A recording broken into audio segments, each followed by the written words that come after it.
diamond ring wearing, kiss stealing, wheeling dealing, limousine riding, jet flying, son of a gun, and I'm having a hard time holding these alligators. You're talking to the Rolex wearing, diamond ring wearing, kiss stealing, wheeling dealing, limo jet flying. We Ric Flairing on them niggas. We Ric Flairing on them niggas. You talking to the Rolex wearing, diamond ring wearing, kiss stealing, wheeling dealing, limo jet flying. We Ric Flairing on them niggas. Check, we Ric Flairing on them niggas.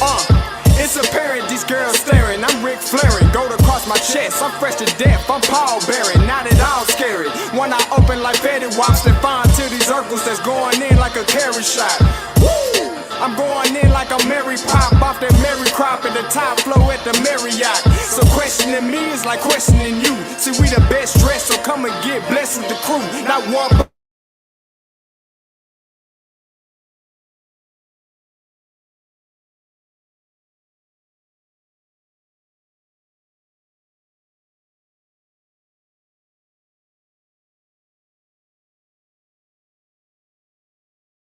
Repetitive, I'm smoother than real silk. Lyrical cash cow who can't cry over spilled milk. We in here. You're talking to the Rolex wearing, diamond ring wearing, kiss stealing, wheeling dealing, limo jet flying.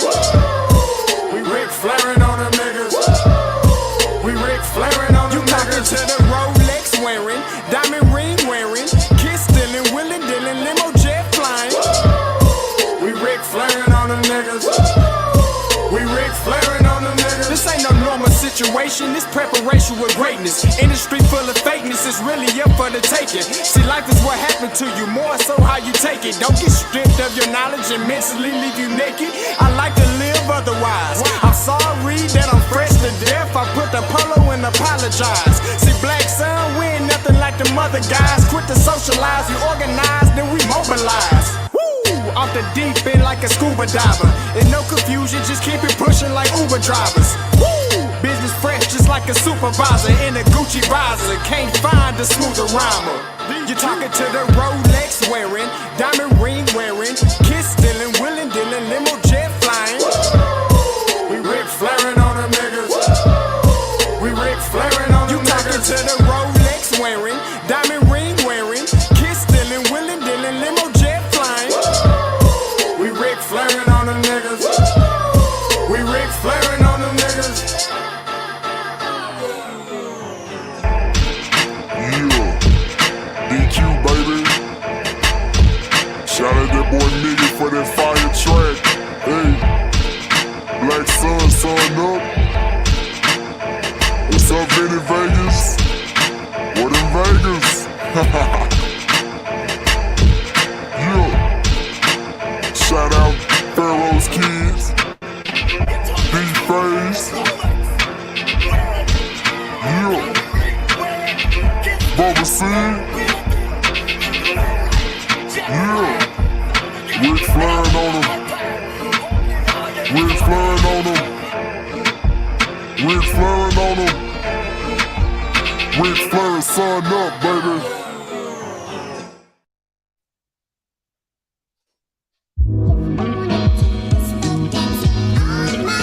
Scotty, you going crazy for this one. We see what you're doing, we salute you. Hey, let's get it started. It's Backpack Capital One. What's in your wallet? Got a call from my man A. Scott. I said I got it. Love that you highlighting all of these black colleges. Try to pay me for doing this. Look, bruh, if you don't get off my line with that foolishness, voice of the swag, pull up where you at, no cap. If the Brody is speaking the soft facts, my advice, tune in to every show. Captain Petty, but we know that the sergeants are with the smoke. Speculate, just tell me what is we doing. Get into it, okay, look, I'ma say this and keep it moving. My boy Scotty, man, he offered the leash. Black grad, paying college, I'm glad that he called me. Walk it, cause we all been taught that talk is cheap. Even primetime knows Scott for the HBCU streets.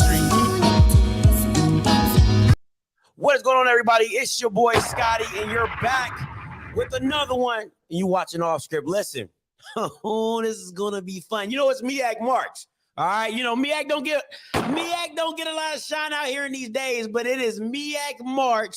So, you know, I had to bring you a head coach from Delaware State, and you know he from the DMV. you're good with me. Okay, that's how we doing it out here. So make sure, listen, if you have any questions for the head coach, you know what I'm saying, ask real questions, put them in the comments. I'll if I can get to them, I'll get to them, everything. But please give it up for today's guest, Coach MILSTEAD. What's going on, Coach? How you doing? I'm doing well.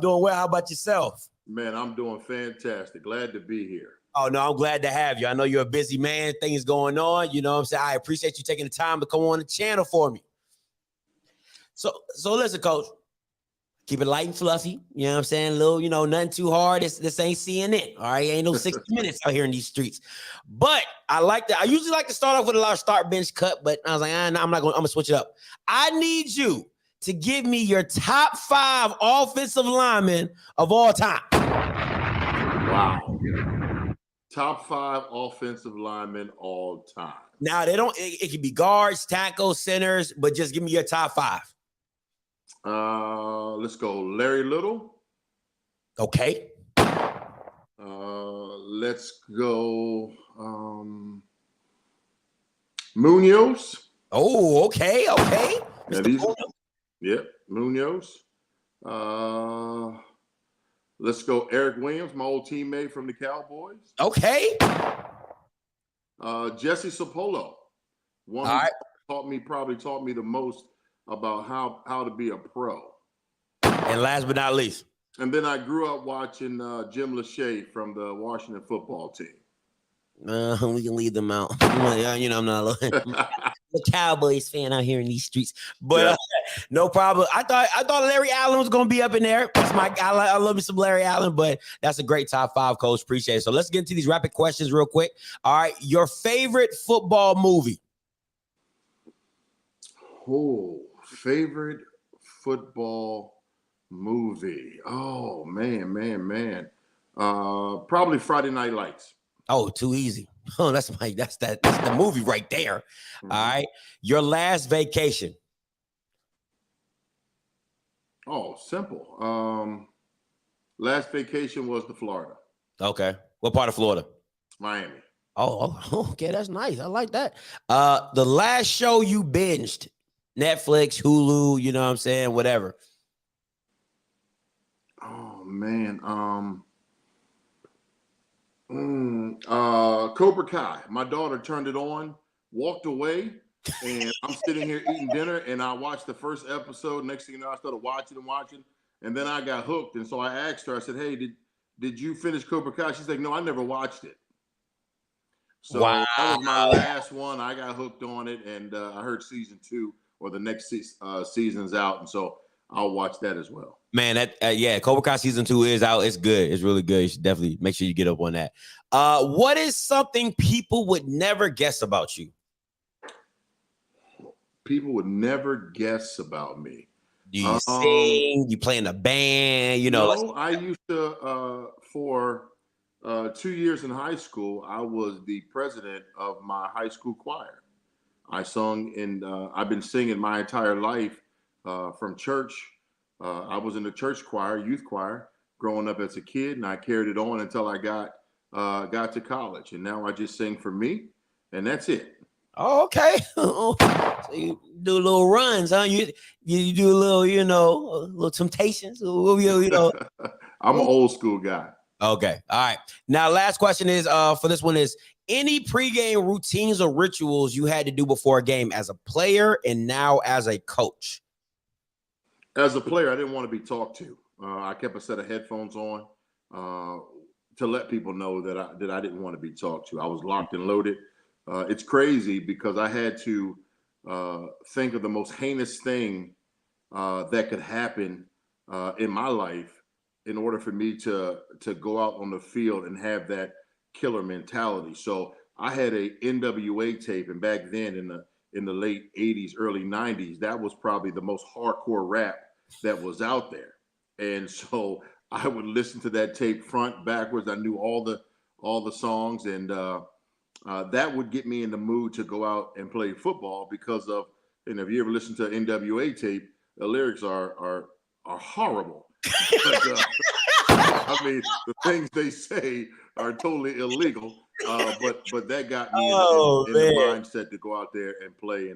and it worked for me. I'm a superstitious guy, so it worked for me. And for the last 3 years of my college career, that's what I listened to. So what about as a coach now? You know, I know you're not going out there listening to NWA. That's not happening. So what do you do to get your mind ready for the for a game as a coach?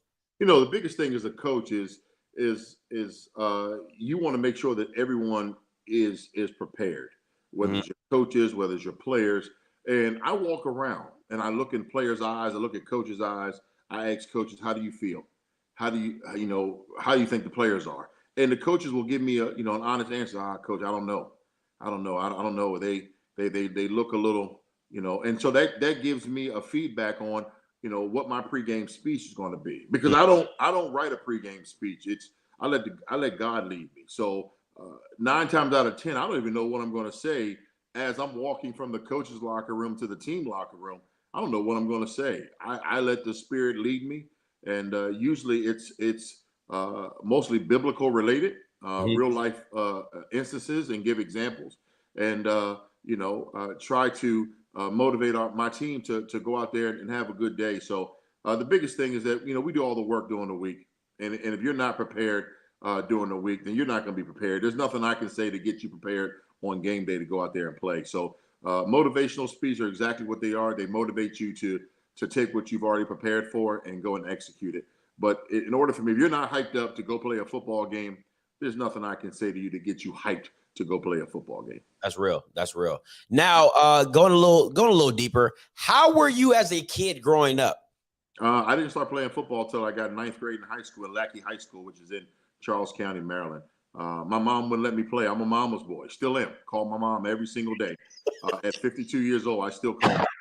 And she wouldn't let me play. And I begged and pleaded my freshman year. And she allowed me to go out there and play. And man, I never had a helmet on. And I had to ask a friend of mine to come over and show me how to put my equipment on. And wow. It's kind of ironic because, when you see those things on Twitter and TikTok, how it started and how it ended. Mm-hmm. Mine started as a little kid who didn't know how to put his equipment on to being an 8-year NFL vet that won a Super Bowl championship. So it's a little different, my story, and very, very blessed, very, very thankful. But growing up as a kid in Bryan Road, Maryland, it's a small town with one stoplight. I mean, once you get past Fort Washington to Accokeek, well, Bryan Road, the next town south. A lot of people don't know about that, but it has one light, and that's where I grew up. That's what's up. Now, did you play any other sports other than football? Like, basketball, soccer, or anything like that? I did. I played football, basketball, track, and baseball. Okay. So, I mean, I stayed busy. That's the one thing, growing up in the DMV, you either stayed busy or you ran the streets. And my mom wasn't having that one. So not even. And then I went to church on Sundays. Facts. So I had a very, very busy lifestyle. Facts. I was in Bible study on Fridays until I played football, and then Sundays it was in church. That's how it went down in my house. Last question in this section: what life lessons has football taught you? Wow, football's taught me a lot of life lessons. The biggest is that you're never going to be ready, okay, in anything, but you can be prepared. And someone told me this long ago when I first started playing football. I kept saying, I got to get ready. Got ready. He said, son, you're never going to be ready. Okay. And I said, what are you talking about? I'm practicing so I can be ready. He said, you're never going to be ready. He said, are you ready to die? And I looked at him because he took me to a place that I didn't know where he was taking me. He said, exactly. He said, you go to church and you pray and you live your life and you prepare for when that day happens, but you don't know when that day is going to happen. You don't know when that day is going to come. But when it does come, you pray that you're going to be prepared. And I thought about it. And I'm like, I practice all week long not to be ready because this team could do something totally different than I'm expecting. But I'm prepared for whatever happens. I'm prepared for it. And from that point on, so I would say the biggest lesson that football ever told me is that you're never going to be ready, but you can always be prepared. Oh, that's dope. That's dope. That's a bar, coach. That's a bar for real.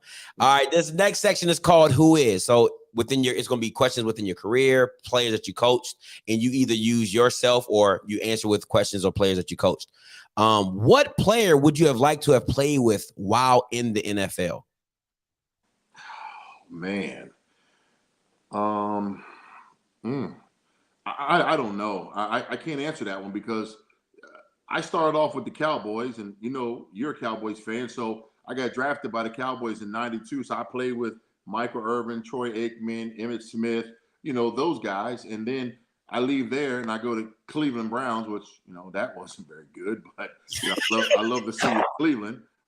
But that was Belichick was new to coaching, and he wasn't the guy he is today. And then I go to San Francisco, and it taught me how to be a pro, and I'm with the greatest receiver.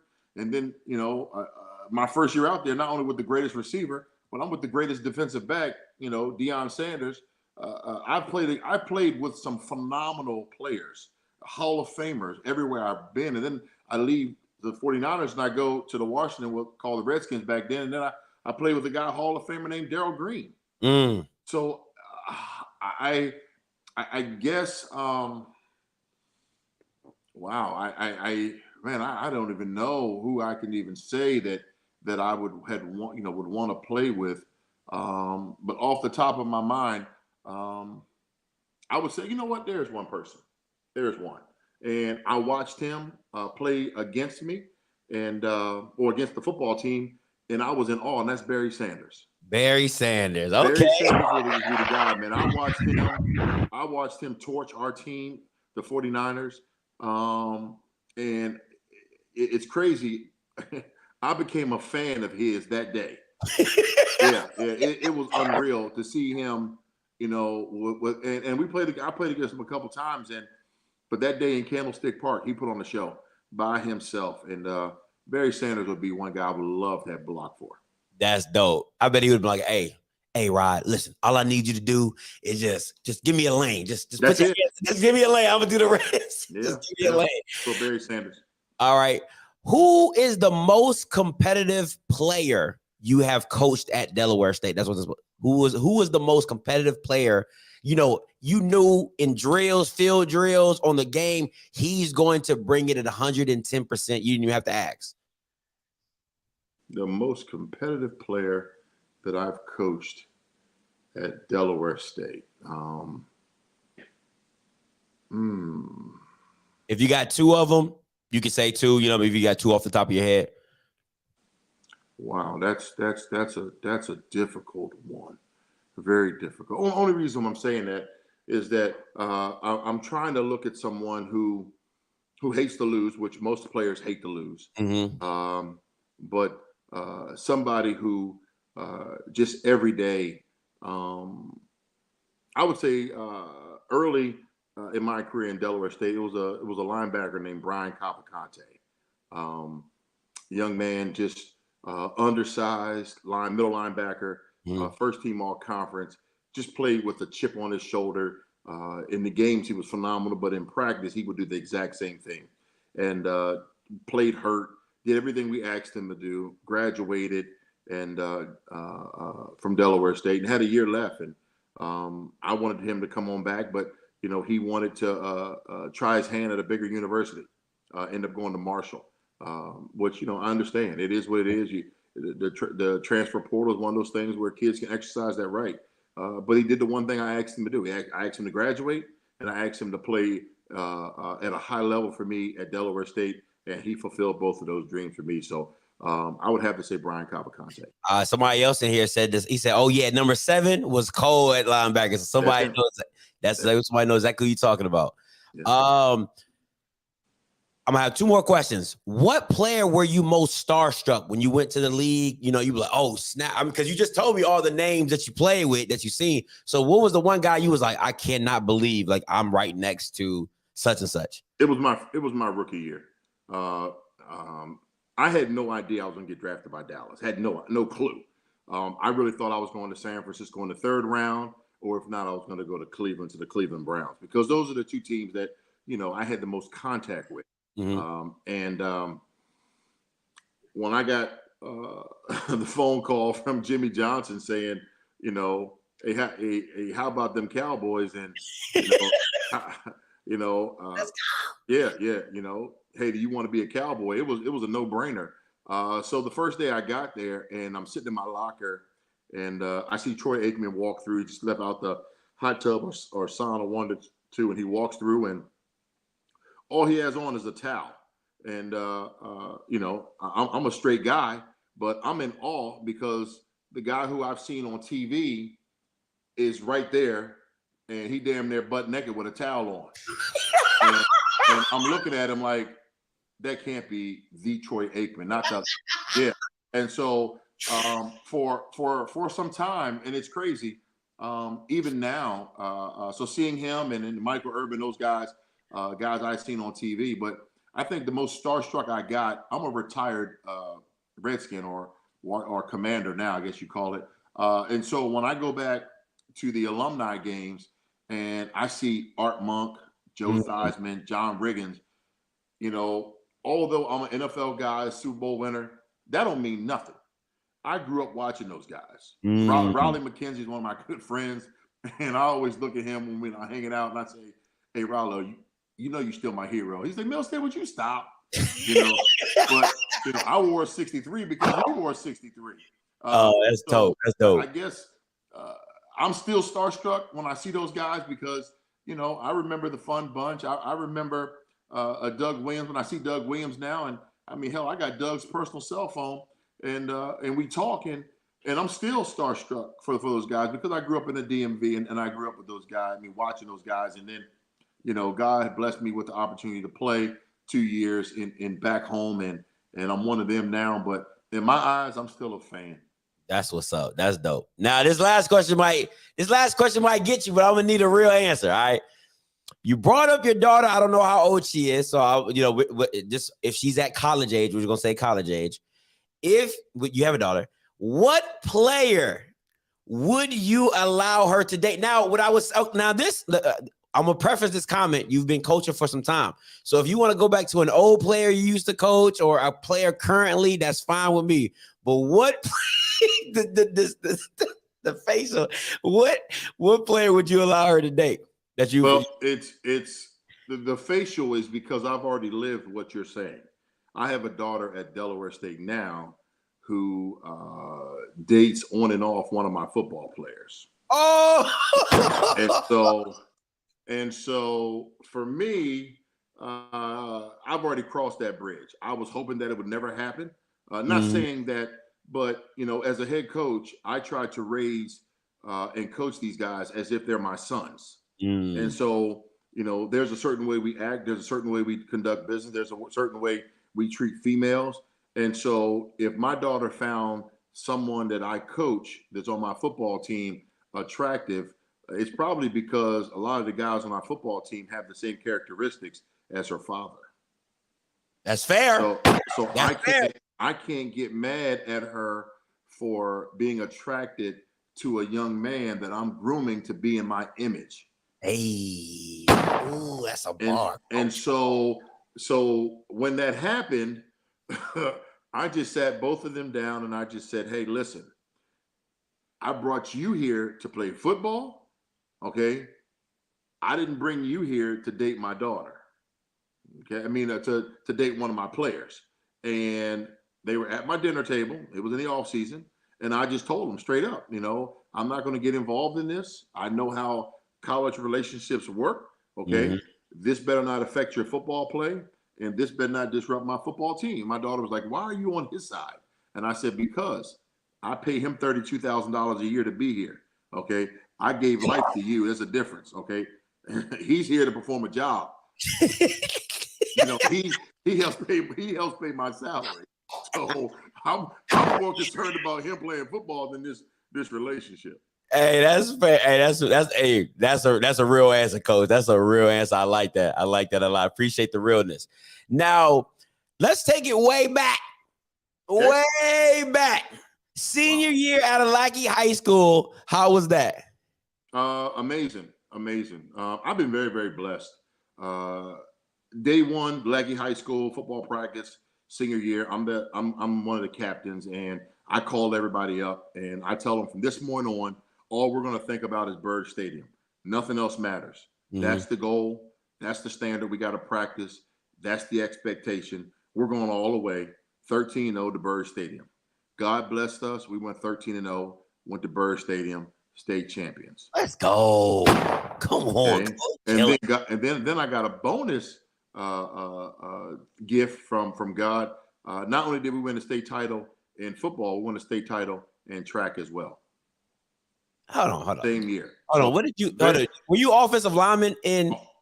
Yeah, I was the first team offensive lineman in the Southern Maryland Athletic Conference, and I was first team all offensive lineman all state. Played in the Big 33. I got all the accolades that a lineman could get in the state of Maryland, except I wanted to go to Maryland, but Maryland didn't want me. Ooh. Okay, and so I held a grudge for years, and I just took that to Delaware State. And I was determined to make sure that Maryland realized that they made a mistake in not picking me, giving me an opportunity to stay home. But I'm so glad that things worked out the way they did, because I took my talents to Delaware State and, 3-time first team all conference, all American in every division. And I got drafted in the 5th round by the Dallas Cowboys, and I got a degree in sociology and criminal justice. So I think I made out pretty. Ooh, man, because you are like the poster child for like HBCU, like of everything they want you to graduate, all American, drafted, like you're the poster boy. Now, I tell people a lot I tell people a lot that are not from Maryland, that University of Maryland, even when I was coming in high school, they don't recruit the area very well. They definitely do not. They don't keep a lot of talent in-house. And that's why I was going to ask you, how did you get to Delaware State? But how did they come in the picture? Because I know they offered you, but how did they come in the picture? Well, I got offered by Delaware State and I got offered by Howard. And I went to Howard on an official visit. And man, I partied like a rock star. I mean, that still is probably in my top 10 nights in my life. I had, yeah. And that includes the Super Bowl after party. And then I had a phenomenal visit at Howard University. I mean, I remember taking my shirt off and I was twirling like a helicopter, telling everybody, HU, I'm coming. And that was a weekend. And I went home and reality kicked in. My mom asked me a bunch of questions about the school and I couldn't tell her. Ooh. I didn't know anything about the academics, nothing that I know, because I wasn't there for that. I was there to party. And on my recruiting trip to Delaware State, it was totally different. It was all about, hey, let me tell you what I'm going to do for your son. And my parents bought in, and I'm in the back watching them talk to the head coach. And I'm saying to myself, man, I'm not going to this place. I don't know why they keep talking. I'm staying in the nation's capital and, 17 years old. All you want to do is party. That's it. That's what you think about, partying girls. And so my main thoughts at an immature 17-year-old that, man, I'm not coming to this Delaware school. I don't even know anything about this. Plus, number one, if I'm going to go to an HBCU, or at that time I said black college, man, I'm going to go to the Mecca, that everybody knows. Nobody knows about Delaware State. And I was very adamant about that. And so on the ride home, we had conversations, and they were very adamant that Delaware State was the best choice for me. And I was very adamant that, man, this is my scholarship. I'm doing this. This is my decision. I'm going where I want to go. And we argued for a few months. And then God stepped in and he said, hey, dummy, I've given you a mother who has always guided you on the right path. And I've ordained her to make sure that you get all the things that you need and most of the things that you want. So at this time, why are you not following somebody that I ordained to lead you? She's never done you wrong. And now you want to go opposite of what I'm giving her for you. And I thought about it. And 1,000% right. My mom has always made the best decisions for me. And I had both of the NLIs in my hand, and I grabbed the Howard one, I ripped it up, and I faxed the Delaware State one back. And I look at me now. My mom is the reason why I'm the head football coach at Delaware State. That's fire, Coach. That's real. That's what I can tell people. It's it's because of her I am the man I am today. That's real, Coach. That's real talk. Now, once again, me coming into this HBCU arena in SWAC, I'm from Maryland, and you're from Maryland. Now, when you were growing up, did you know about SWAC football? Because I didn't know anything about, anything lower than North Carolina when it came to football. I got recruited from Richmond and Howard and all these places, but anything lower than North Carolina, I didn't know much about. So did you know when you were coming out of high school, did you know much about SWAC football and things like that? No, no. I went to a very integrated high school, and I didn't know anything about HBCU. And I'll be honest with you, the term black college back then turned me off. Okay, because they weren't on TV, and those who grew up in the rural part of Maryland that I grew up, the schools didn't promote black colleges. Fair. Yep. They were not there. If you didn't go to Maryland, then you went to Towson. The only school they kind of promoted was Howard, but that was like a last resort. Or you could go to Bowie, those schools, but they never talked about them being black colleges. And so when I was given the opportunity to go to Delaware State, I wasn't very happy. I'm saying they're never on TV. I'm not going to get seen. Of course, everybody who plays football, they want to go pro. They want a shot to go pro. And so, I was like them too. I've never seen Delaware State on TV, and when I got to Delaware State and are getting recruited, they told me about a guy named John Taylor, and I was able to look him up and like, whoa, this guy plays for the 49ers, and he just left Delaware State in '85. Man, hopefully I get a chance to see him and pick his brain. And I had a young man named Bruce Davis who graduated from my high school, paid for the Raiders, and he gave me some valuable information that my mom said first. If you're good, they'll find you. You just got to be good. Stop worrying about the pros and take care of what you got right now. Okay. But I didn't know anything about swag football until I got to Delaware State, that there was another league, HBCU Division I league, that was called the swag. I just want to know if it wasn't just me, because I know we're in two different eras. So, as time gone on, I was like, maybe it progressed, but even coming out of my high school, it was very integrated like yours. We didn't get much talk. It was, Bowie, Morgan, and things like that. But other than that, it wasn't really much. So how was your time in the NFL? I know you spoke earlier about, Cleveland reaching out and Dallas reaching out, to get drafted. When did you know you were like, yo, I'm legit, they coming? And then how was your time in the NFL? I knew, there was no internet, there was no cell phone. But there was something called the 7-Eleven, and most 7-Elevens, when you walk in the front door, either to your left or right, there's a magazine rack. You're laughing because you know what I'm talking about. There's a magazine rack, and the new edition of College Digest and Sport News were sitting right there up front. They just got there, and I had been checking every day, and they just got there. And I picked them both up, and I looked at them, and they were talking about the NFL preview, talking about the best college kids or college players in the country that were draft material. So they rated them 1 through 20. And when I opened up Sporting News and looked inside, and there I was at number 15, the 15th best guard in the country. I mean, you're talking about Alabama, Texas, all the schools. The number one guy, his name was Mirko Jerkovic from Notre Dame. I remember like it was yesterday, because I based everything in my being was based off of him. Okay, a lot of people may not understand that, but I couldn't see him only on TV, and they were on NBC every Saturday. So I used to put my VCR and set my VCR to tape the Notre Dame games, because I wanted to know what made him so special, and why was he selected to be the number one guard in the country, supposedly a guaranteed first-round pick. What makes him so special? Well, he was my height, he was my size, he wasn't fast as me, and he wasn't stronger than me. So I'm curious, what made him so special?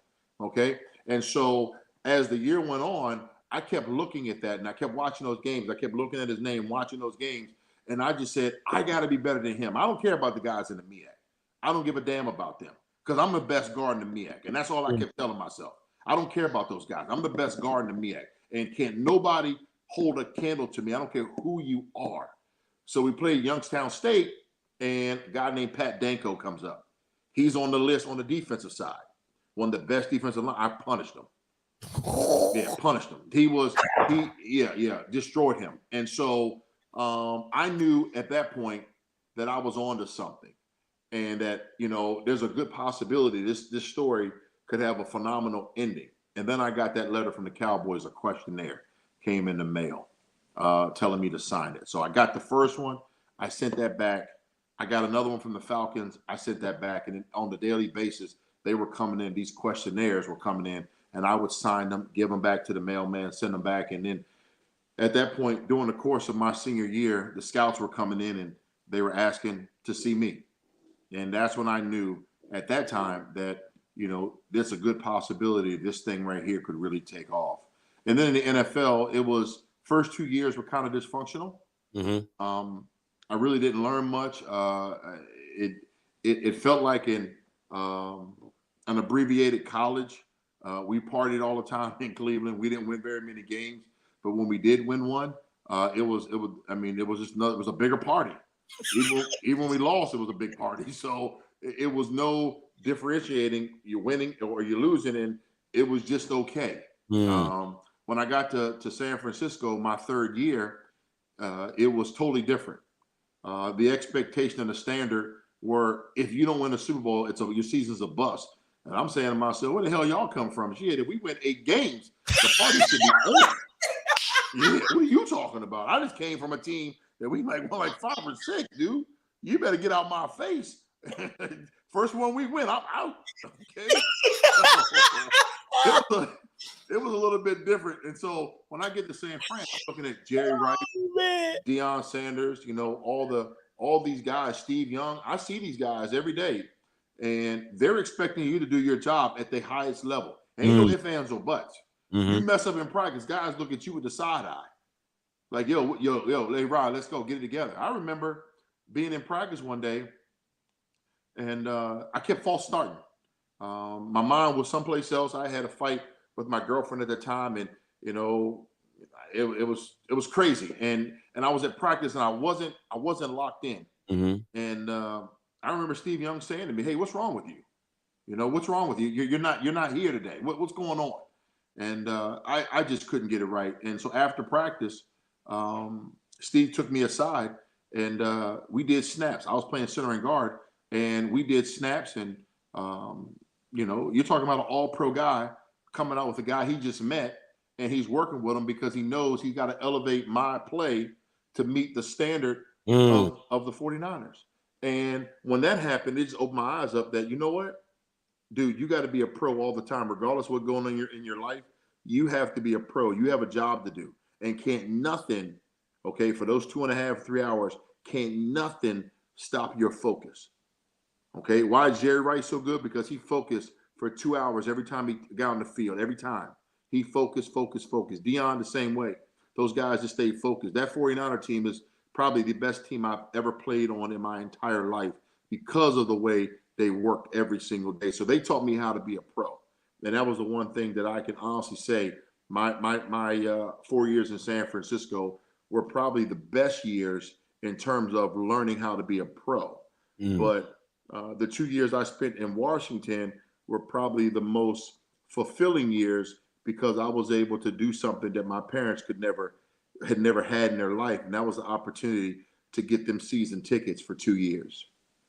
And so being home, living in my house in Waldorf at the time, and then having my parents actually really involved in my NFL career. That's dope. Was probably the icing on the cake. And so I've had the best of both worlds. Won a Super Bowl, lived out my childhood fantasy, and now I'm just trying to share my life lessons with the young men at Delaware State. That's dope. Now that it goes right into my question. How do you convey to your players about the business of the NFL and the whole intricacies of everything? Yeah, because once again, I know kids nowadays, and I know it probably frustrates you nowadays because of what you had to do to see your talent, to see your competition, how they have YouTube, Google, and all these ways to see who they have to compete against and know what they have to reach to get to their plateau. They don't push themselves as much as you did back in the day. And I know a lot of younger people are like, you know what, but it's just to go out, get a VCR, record the game, you know what I'm saying? Only have it that one opportunity, you know what I'm saying, to catch it. There's no internet, YouTube replays. So how do you convey that message to your players? Because we all know any player that comes to you wants to go to the NFL. That's my dream, coach. But how do you explain to them what the NFL is as a business and how they look at everything?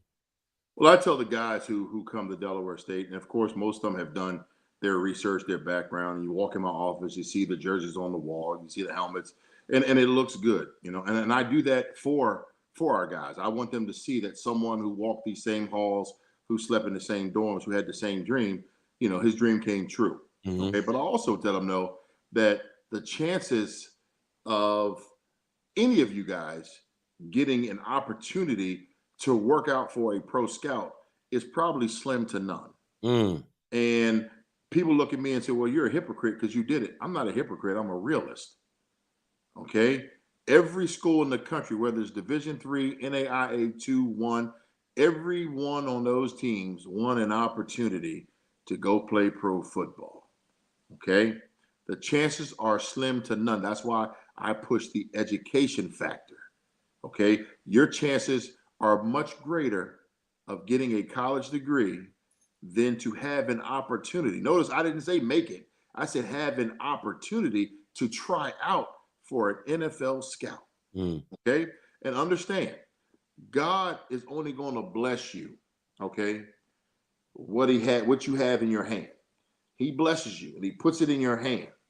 And most people miss their blessing because they see what's in their hand, but they want something different. What God has for you, he has for you. And until you consume what's in your hand, why would he give you more if you haven't consumed or taken care of what he's already blessed you with?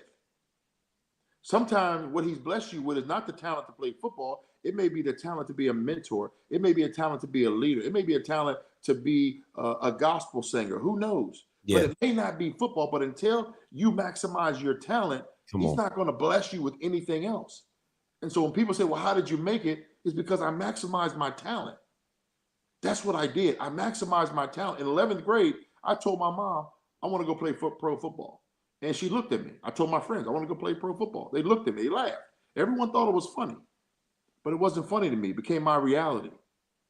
But I knew that I had to take care of Delaware State first. I had to be the best football player at Delaware State first. That's where it starts. We got kids now, and they got these things right here. And they hit it, and they hit an app, or they hit Google, they ask Siri, and they learn everything, or they see everything like this. There's no app for greatness. There's no app for greatness. You can't push a button and say, hey, first team on me, I'm going to rush. There's no button for that. You have to put the hard work in. You have to digest the good. You have to digest the bad. You got to be willing to do what other people don't want to do, even when it's unfavorable. Come on. And young people don't get that right now. And that's the biggest problem that most coaches have, is that young people live the life of TikTok, Instagram, and those things. And so when you say, hey, you got some idle time, what are you doing? Oh, I'm in my room chilling. I'm just on the online. No, I was in the weight room. That's where I was at. When I had idle time, I was in the weight room. I used to miss parties just so I could sneak in the weight room, me and my roommate, and we used to lift 1, 2 o'clock in the morning. My roommate, Jason Winfield, lift. And then I had a Polaroid camera, and after we lift, we take pictures. I still have those pictures right now. And it wasn't about us putting them on. Well, we didn't have no internet back then, but that wasn't the deal. The pictures were to show evidence that we were in the weight room working out while others were out partying and drinking and smoking and doing whatever they were doing. We were in a weight room trying to become champions. And he was 2 times first team all conference, and I was 3 times first team all conference. Hey, listen, coach, that can preach right there by itself. That can preach by itself. Oh, man, that's good. You have played at Delaware State and now coaching there. What makes it so special? What makes Delaware State special? Because once again, I'm a Maryland kid. Nobody talks about Delaware State. You know what I'm saying? Like, you talking about the place up there with no taxes. You talking about that place? Yeah. You know what I'm saying? So what makes Delaware State a place to where you're like, you want a kid to come here and, and we'll take care of you just like they took care of you? The biggest thing is Delaware State, for me, helped me become a man. Okay, I had to grow up. It's far enough from D.C. that you're not going home every single day. Okay, that's true. But it's also, I didn't have to worry about, think about it. In the late 80s, early 90s, the DMV especially DC, was the murder capital of the world. And people who look like me were getting murdered on a daily basis. Okay. And so had I had stuck to my guns and stayed at gone to Howard, I may not have been here right now. Delaware State, to me, is the laboratory of change. It allows young men like myself who want to escape or want to venture out to something different, and it allows you to explore your inner self, and so that you can find out who you really are, academically, socially, athletically, and it allows you to grow and be that man that can get on Route 13 and compete with anybody else in the country. So for me, being able to come back now, this is just full circle. This is God saying, hey, I've allowed you to do all the things that you want to do in life. You're doing the thing that I'm asking you to do. Now it's time for you to give back and share your life lessons with this generation. And not only these guys at Delaware State, with any young man that I walk across. I talk to a lot of guys all the time, young people, and I just share with them how proud I am of the university and what the university has given me. I want them to maximize their potential, even if they don't go to Delaware State. I love it. I love it. Now, your time at Delaware State has not been without its challenges. How have you pushed through, and what makes you continue to do this coaching journey at Delaware State? Well, if it was easy, I wouldn't be here. You know, my entire life has been and has been a struggle. People have always just seen the glory, but they don't know the story behind everything you're talking about. I didn't play football till I got to ninth grade. My ninth grade year, all I did was stand on the sideline, hold my helmet, and then the coach would call a timeout when there was 5 seconds left and put me in the game for a kneel down. That's when I got in the game my freshman year. I went to a camp, the Southern Maryland football camp down in St. Mary's College in St. Mary's County, and that's when it all changed. That's when I became a student of the game. That taught me how to navigate the nuances of being a football player, meaning I used to watch the guys that the coaches were praising, and I used to watch and I used to imitate them in the back of the line so that when my turn came in the front of the line, I could do it exactly the way he did it. If he got praised for doing it that way, then I should get praised for doing it that way. And when I found out that philosophy and that, whoa, that really works, I started to take off in this game right here. I became a student. I started watching film. I started analyzing players. And I did the exact same thing when I got to Delaware State, the exact same thing. As a coach, I used those same philosophies. I watched a lot of football. I watched every second of the NFL Combine. And people say, well, you know, why are you watching it? You know, I watch it so I can be able to talk to my players about what the expectations are for those who may have an opportunity to work out for the NFL. Okay, those are the type of guys, those body types, that's what I'm looking for. Okay, those are the measurables. Okay, those are the speed. That's the speed I'm looking for. I want a guy who has that type of strength. I want that guy who has that type of athleticism. So for me as a coach, you know, although we've had a lot of challenges at Delaware State, we don't have the most money. Okay, I'm not saying we do. Okay, we're a very limited resource university, you know, all the way around. But we maximize everything we do have.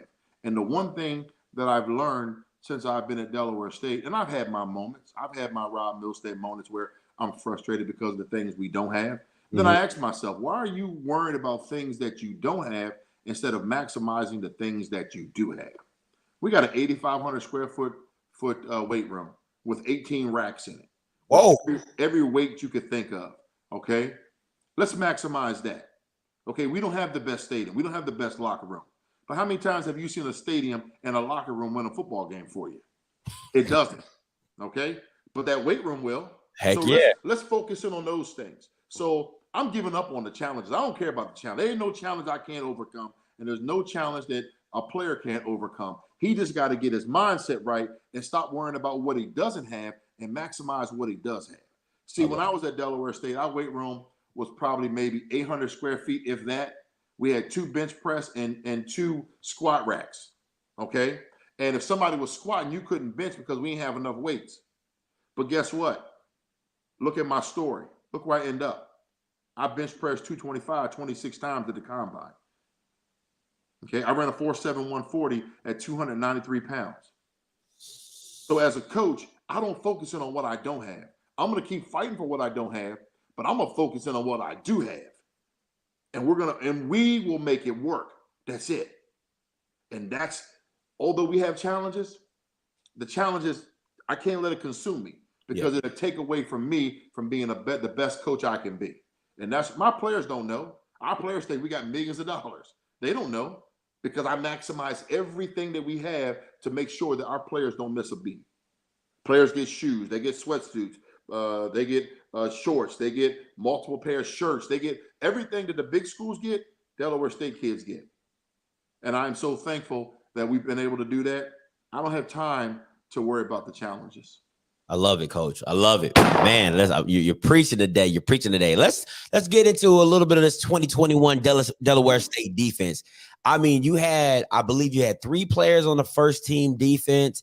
You had over another 3 or 4 players on your second team defense. Talk a little bit about what clicked with that defense, because you guys were amazing defensively, and what you're looking to do going back. You have one of the top DBs coming back. I think his name is Isaias, if I'm pronouncing the name. Guthrie. Yeah, Guthrie. He's coming back. So let's talk a little bit about that 2021 Delaware State defense. The defense is our defense. That's where our leaders are. The majority of our leaders on our football team are on the defensive side of the ball. Mm-hmm. That's where they are. Those have been the guys that have been with me the longest, and they have really made it their business to lead by example. They play fast. They believe in their defensive coordinator, Coach Kramer. They believe in his philosophy. They bought into him. He's been the defensive coordinator since midway season 2019. I felt that we weren't doing well, and it was time for me to make a change. And he came in 1 week. He came in and changed the whole defense, the whole look of it. And we went out and played a football game with 2 defensive calls, and those guys played lights out. And it was unreal to me that that would happen. And they have just bought into his philosophy. They bought into the vision of Coach MILSTEAD. And man, I'm so proud of them. And the reason we won the games that we won last year was because of them. I mean, they really stepped up, and it's kind of crazy because our offense, although we struggled in the beginning of the year, towards the end of the year, we really started to click. Our quarterback started to get into his own, and the receivers started to really do their thing. So we have a balanced team, but our leadership, when it comes to leadership, and you say people who are vocal, he does it by example. Our biggest leaders are on our defensive side of the ball, and that's what makes us really, really hard to beat defensively. How do you handle the next year expectations for you guys competing for the MEAC championship? You finished 3rd. A lot of close losses to South Carolina State, to Morgan. The game with North Carolina Central, that was a classic. Like, that was a great game. How do you balance those expectations to come back next year and go get over the hump in those games and compete for the MEAC championship? Well, the biggest thing is you gotta go out and you gotta recruit. So if you look at our season, we lost 4 games by 6 points, 6 points or less. Yeah. Okay. And out of those 4 games, 2 of them in overtime. Okay. And so you ask yourself, well, what's missing? And I'm sorry about that. My dog. Your dog. I hear him. I'm getting ready to smack him in a minute. But the thing is that we go out and we decided that there were some things that were missing offensively and defensively, and that's what we recruited. We wanted to be faster offensively. Went out and got some speed. Okay, the guys that can help us stretch the field and give our quarterback an opportunity. We knew we got some guys that are aging, meaning that they're going to age out after this season right here, but we still want to have our defense at a high level. Went out and got a couple of defensive linemen, some defensive backs. So when they age out this year, we can continue on, but they'll get a chance to see how these guys prepare, how they practice, how they work, how they play. And now the next man will be able to step up. So we have a legacy of good defensive players and not just one-hit wonders. I like that. Our expectation every year is to win the MEAC. We've been climbing every single year. And this year, we want to get over the hump. We want to be in Atlanta at the end. When it's all said and done, we want to be in Atlanta. And our guys have been working really, really hard. And We start spring ball on Monday morning at 6:45. Oh, let's get it. I'm excited. We're getting back into football mode for at least a month.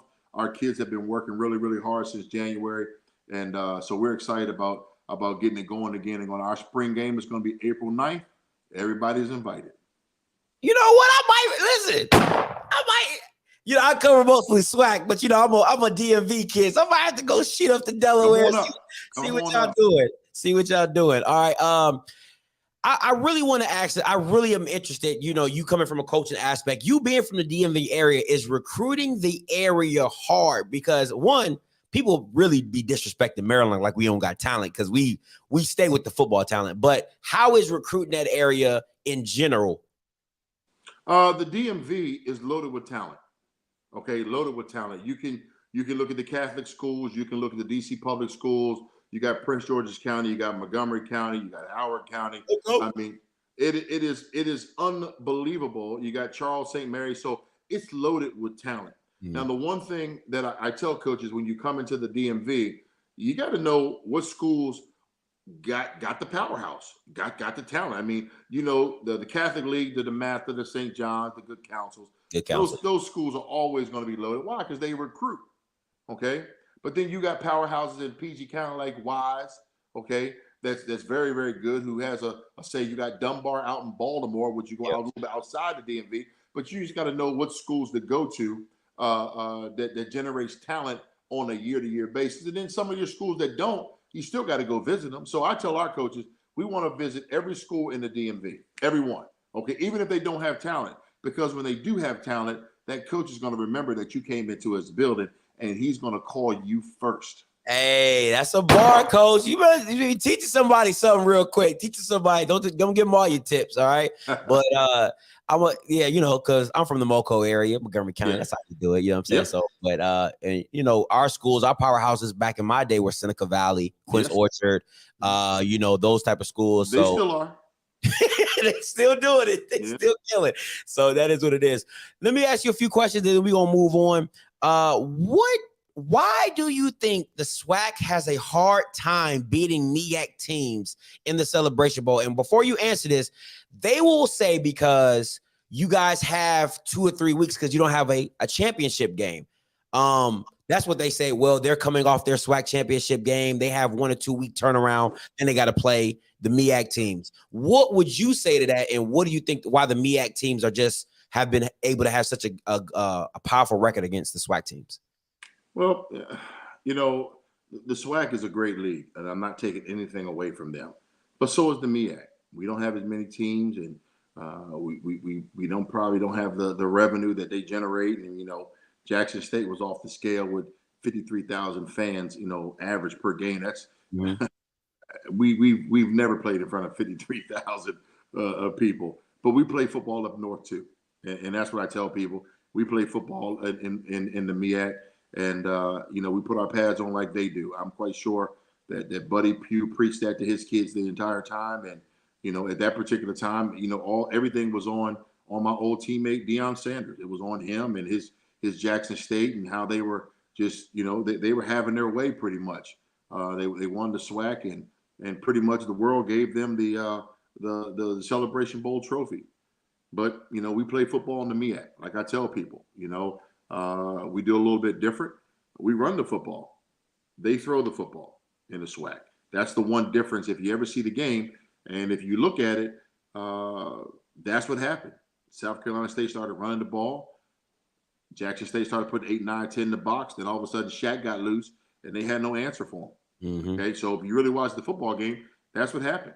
We play a physical style, tough nose, hard nose, more NFC East style football in the MEAC, and they're more West Coast. Let's see how many points we can put up. Let's get our receivers behind you and those type of things. So I just think the philosophies are a little bit different. But that game could have went either way.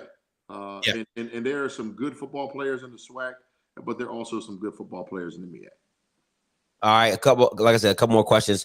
With all the attention on HBCUs with Deion and Hugh joining, have you felt the impact within the MEAC? Have you felt a shift in attendance, excitement, or has it just really been for Southern HBCUs?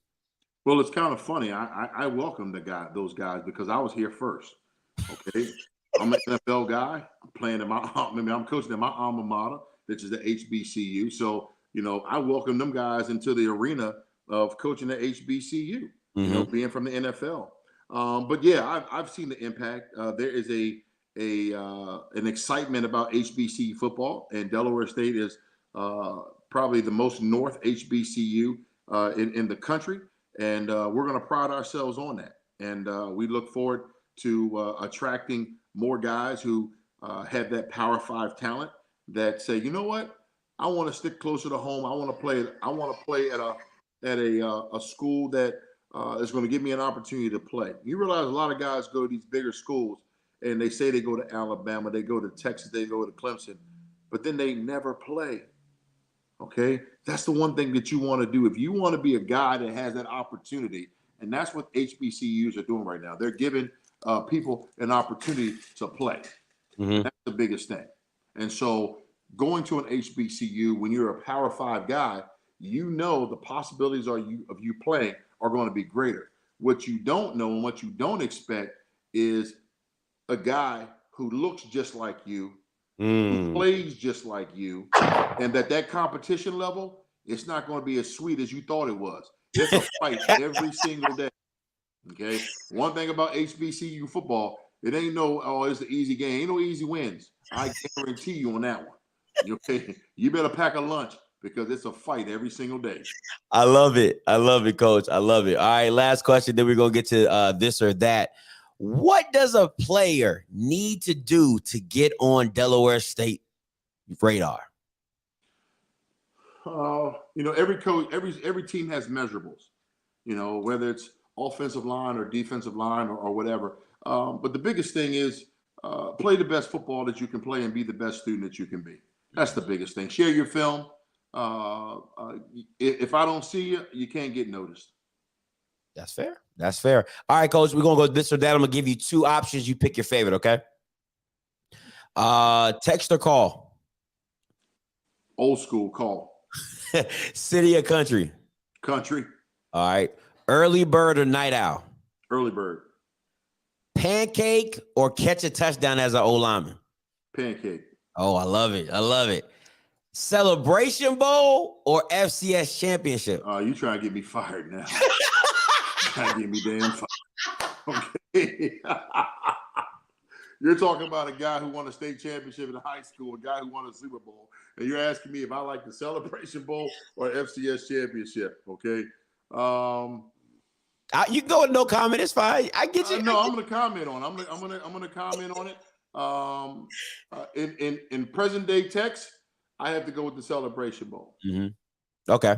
Cowboys or 49ers? Whoa.